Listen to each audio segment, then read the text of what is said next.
అందరికీ నమస్కారం. మన ఛానల్కు స్వాగతం. ప్రెగ్నెంట్గా ఉన్నప్పుడు ఏమేం జాగ్రత్తలు తీసుకోవాలి, అలాగే శ్రీమంతం పాట, తర్వాత బేబీ పుట్టిన తర్వాత బాలింత ఏం తీసుకోవాలి ఆహారము, తర్వాత పాపాయి గురించి కూడా కొన్ని చెప్పాను. జోలపాటలు కూడా మీకు నేను వినిపించాను కదండి. మరి మీకు నచ్చిననే అనుకుంటున్నానండి. నచ్చితే కనుక తప్పనిసరిగా కాస్త షేర్ చేయండి ప్లీజ్ అండి. మరి పుట్టింది సపోజ్ పాపాయి అనుకుందామండి.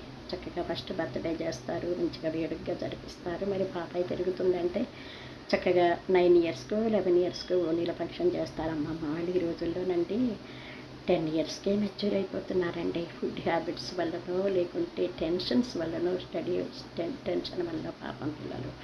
అందుకని తల్లి ఏం చేయాలంటే కొంచెం మెచ్యూర్ గురించి ముందుగా పిల్లలు కొద్దిగా చెప్పి పెట్టుకుంటే పిల్లలు కంగారు పడకుండా భయపడకుండా ఉంటారన్నమాట.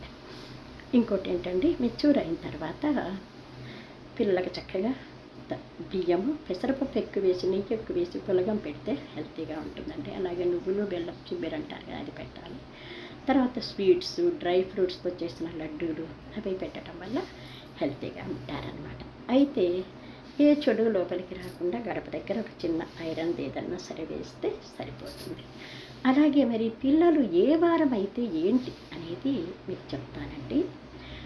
ఆదివారము నాడు అతివరోగవును, సోమవారము నాడు సోమపతివ్రత, మంగళవారమైతేను మనసులో చింత, బుధవారమైతేను పుత్రుల నెత్తు, గురువారమైతేను కూడు సంపదలు, శుక్రవారము నాడు సుఖభోగియగును, శనివారమైతేను శుభములు కలుగు, అల్లో నీరేడల్లో అల్లో నీరేడల్లో అల్లో నీరేడల్లో అల్లో నీరేడల్లో. ఇది కనుక మీకు నచ్చితే దయచేసి సబ్స్క్రైబ్ చేసుకోండి.